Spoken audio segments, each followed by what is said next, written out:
Hello everyone, কেমন আছো তোমরা সবাই? তা আমার মিনি ব্লগে তোমাদের সবাইকে আবার স্বাগত জানাই। গুড মর্নিং সবাইকে। আজকে আমার দিনটা শুরু হলো একটু লেট করে। রোজ ভোর 5টার সময় ঘুম থেকে ওঠার অভ্যেস। আজও উঠেছিলাম, কাজে দিদিকে গেটটা খুলে দিলাম। দিদি এসে সমস্ত কাজ করে দিল। তারপর আমি গিয়ে আবার একটু শুয়ে পড়েছিলাম। ঘুম তেমন হয়নি, ওই যে রেগুলারের একটা অভ্যেস। যেহেতু হাজব্যান্ডের ছুটি আছে তাই ব্রেকফাস্ট বানানোর তাড়ানো নেই, আর হাজব্যান্ড যে অফিস যাবে সেটারও কোনো তাড়াহুড়ো নেই, তাই একটু শুয়েছিলাম। ঘড়িতে এখন 7টা মতো বাজে, বাগানে চলে এলাম। আমাদের এখানে রোজ বৃষ্টি হচ্ছে, কিন্তু আজকে খুব সুন্দর একটা রোদ ঝলমলে ওয়েদার। ওই যে দেখো আমার বাগানে কারা এসেছে। আজকে বাগানে প্রচুর হনুমান এসেছিল, কিন্তু কোনো লাভ নেই। আমি সমস্ত গোলাপ গাছগুলো কেটে ছোট করে দিয়েছি। আবার নতুন করে পাতা গজাবে, তারপর ফুল হবে, তাই বেচারাগুলো মুখ শুকিয়ে চলে গেল।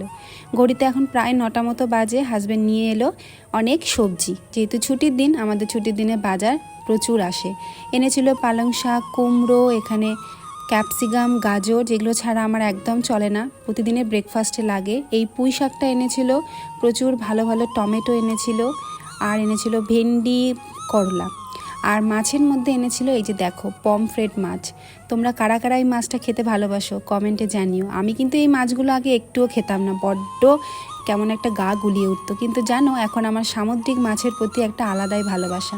জানি না বিয়ের পর এই নতুন বাড়িটা সত্যি আমার জন্য লক্ষ্মী। ধীরে ধীরে আমার মধ্যে অনেক পরিবর্তন এসেছে, সে খাওয়া দাওয়ার হোক আর নিজের ব্যবহারেই হোক। যেহেতু ননদ আজকে নেই, তাই আমাকে বাড়ির সমস্ত কাজ নিজে নিজেই করতে হবে। আমি টুকটুক করে একটু করে কাজ করি আর ঘরগুলোকে পরিষ্কার রাখি, যাতে নোংরাটা কম হয়। একটু ডাল ভিজিয়ে রাখলাম, ডালের বড়া আজকে করব। চলো ছাদে যাব, জামা কাপড়গুলো মেলে দিই। আজকে খুব সুন্দর রোদ উঠেছে, আমি আর এই সুযোগটা ছাড়তে চাই না।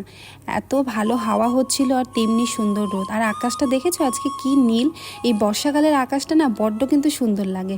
চলো আর বেশিক্ষণ থাকা যাবে না, ওখানে 11টা প্রায় বেজে গেছে। আমার ব্রেকফাস্টও হয়নি। নিচে এসে কি আর খাবো, নিজের পছন্দের আমমুড়ি খেয়ে নিলাম।